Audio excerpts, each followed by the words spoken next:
Yo, it's your main man in Double H here. June 3rd. Well, we're building up. We did Real Madrid yesterday, and now we're focusing on Juventus. So again, this is the journey of Juventus to the final, as well as looking at Juventus as a whole and the team specifically. Shout out to my main man, Annan out there, man. So Group H had Juventus, Sevilla, Lyon, and Dynamo Zagreb. And Juventus' journey was similar to Real Madrid, i.e., they didn't pick early. They started off slowly. People thought, are they really for real? Because they didn't really show anything that would really suggest they would actually get to the final. 0-0 draw against Sevilla, 1-0 draw against Lyon, needed a late goal against Lyon to beat them 1-0. It was all very pretty much slow, but at the end of the day, they won their group, which is what they wanted. So they're able to get an advantage going into the group stage. So it's going into the knockout stage.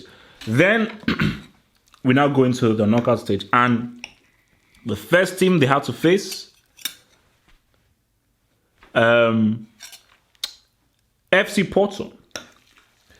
So again, tricky team, good team. You should always be respectful of these Portuguese teams, but they were able to navigate them. Let's look at 2-0, 1-0. Again, very simple, nothing overcomplicated. They were able to get that win and moving through. And I think, Porto did really test them and really get the best out of them, because I think so. Even if they won that and they won it convincingly, there was nothing there that suggested, okay, these guys are a threat. Okay, let's see what happens, whether they get to the quarters or the semis. Then came the crossover for Juventus, their turning points. Barcelona. So not only were they drawn with Barcelona, but they were drawn with a team who just completed an incredible miracle by defeating PSG after being down 4-0. So you're going up. So again, there was a fear for Juventus of like, oh my gosh, this is not only Barcelona, but Barcelona who are extremely motivated, especially with this being Luis Enrique's final season. And what this tie showed was the defensive brilliance of Juventus. And I think this tie announced Juventus as, okay, these guys could be a strong candidate for winning the Champions League. Because it was not only that 3-0 victory in the first leg, very convincing, where Barcelona, they had their chances, but really they were completely outplayed. It was that second leg. Because that second leg has to go down as one of the best defensive performances in history. 180 minutes. And which is almost like 3 hours, I believe. 180 minutes, and Barcelona were not able to score a single goal. That's amazing. That's amazing that they were not able to score a single goal.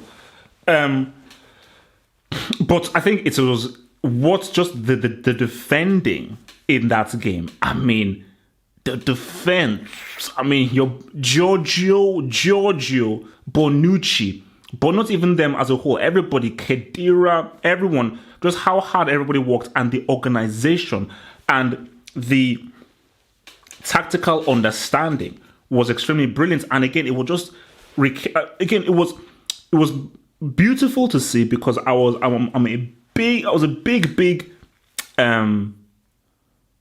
hater, of this whole tic-tac-toe Barcelona-Spain dominance. And the beauty of this event, they just reminded me of a time when, let's build up on the defense, because there is a beauty in defending. There's an art to it. I want to just see how good Bonucci and Chiellini's positioning was, and just how good and clean their defending was. It was absolutely serene and incredible. And then came the semi-final against Monaco. And again, this was, another tricky one, because you're going up against a very young team who are fearless, who had nothing to lose. So it was always one that could be a potential trip-up that could potentially trip them up. But again, for Juventus,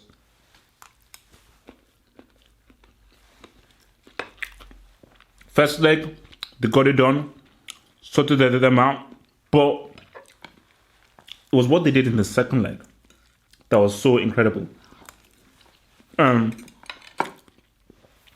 That performance, how they moved the ball, how confident they were, was just absolutely incredible. And I think it was that second half performance and what Dani Alves did in both, but also in the second leg, that said, okay, these guys are arguably one of the best teams that we've seen throughout this whole season. And thus, they arrived in the final. So when you look at the team as a whole, similar to Real Madrid, they were finding themselves as a Champions League forum, finding their identity, really trying to hit their stride. They didn't hit their peak too early, but I think once that win over Barcelona was when they began to hit their peak. And then, literally just before the final, then they were literally hitting towards that peak, which is and especially at that first half performance in the second leg against Monaco. I look at the team, obviously the biggest thing was them getting Gonzalo Higuain. And the fear was that, can Higuain score in a big game? Can he do it on the big stage? And those 2 goals he scored, I believe, in the first leg were huge, because that would have been massive for his confidence to really say, you know what, I believe in myself and I know that I can do this.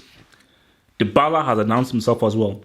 Because when Dybala had a really good season, when they, I think it was last season with Pogba, it was for that, okay, it's Dybala, but it's the Dybala Pogba show. But I think Dybala has now begun to step out into his own and say, no, I am the number 10 of this team and I'm actually vital to this team. So he's really become much more important and much more of a linchpin for the team. Khedira has been huge. And I think, look at the midfield. The combination of Khedira and Pjanic, how they work within each other, how they originate. And I think what I like about Pjanic is that I think for Pjanic, at Roma, he had, I'm just looking at my notes here. At Pjanic, he had much more of a attacking midfield number 10 role. So I think Pjanic's role was actually the role that Dybala now plays. So I think it's very good how he's been able to readjust to being a central midfielder, which is far more demanding and requires far more of you. And I think he's done that really well. Finding space, connecting with the attackers, good distribution of the ball. But Khedira has been huge. And I think the thing with Khedira is that if this guy did not have the amount of injuries that he had, I think there's an argument to be made that he is one of the most underrated football players in the world because of the simplicity of what he does, his tackling, his stamina, his ability to really hold the midfield together, because the midfield is such a demanding role because you can never rest. You have to keep on walking. And I think Khedira really is a huge physical presence in that midfield. And Zukic, how this guy has gone, because I've always said that you can never, a striker can play in the wing, a striker can play in the wing, a striker can play in the wing.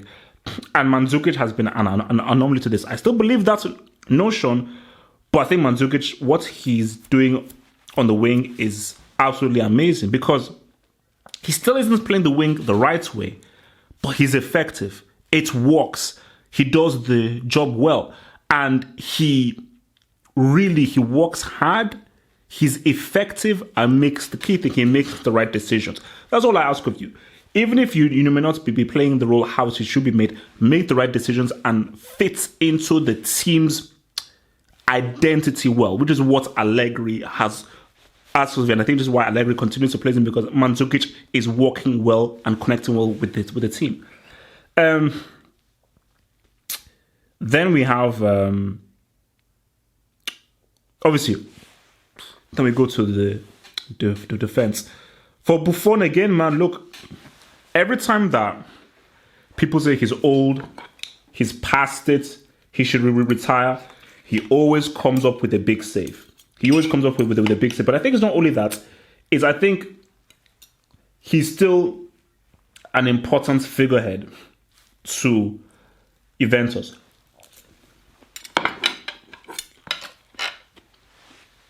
He plays an important psychological, mental role to the team, which I just think is always very underrated. And I think it's a psychological combination and chemistry of Buffon, Chiellini, Bonucci, Barzagli that, for me, forms the basis and the foundation of the team. I think that is where Juventus starts from that back line. And it then flows through the whole squad. And they've really pushed Juventus forward because I think that's what their identity is. And I think even the midfield, I think everyone else, Khedira, Higuain, Pjanic, they really feed off of what that defense does. But Dani Alves and Alexandro, two Brazilians, and for me, they're the people who have really transformed this team. They've taken Juventus from a very workman-like, effective team to a dynamic, attacking team who can actually really cause you problems offensively. And they've both been great, but Dani Alves has been a revelation. He has been absolutely superb. And for me, I feel that seeing him for Juventus, I feel he's performed better for Juventus than I've seen him perform for Barcelona. And I think the games he had, especially the games against Monaco, I was like, this is absolutely amazing. And he's just been just an amazing football player. And I just did not realize that he was actually this good. So for Juventus, man, they've never won the treble. This could be historic for them. They want to be the first to win the treble for the first time ever in their history and be the second Italian team to do so. Inter Milan in 2010. And they can do it. They can do it. Whether they will, that's another thing. But the team is there. The tactics are there. The strategy is there. The players are there. The heart is there. The desire is there. And Buffon has said that, you know what? He's desperate to win this. He wants to win this. He almost won it, but losing to AC Milan on penalties.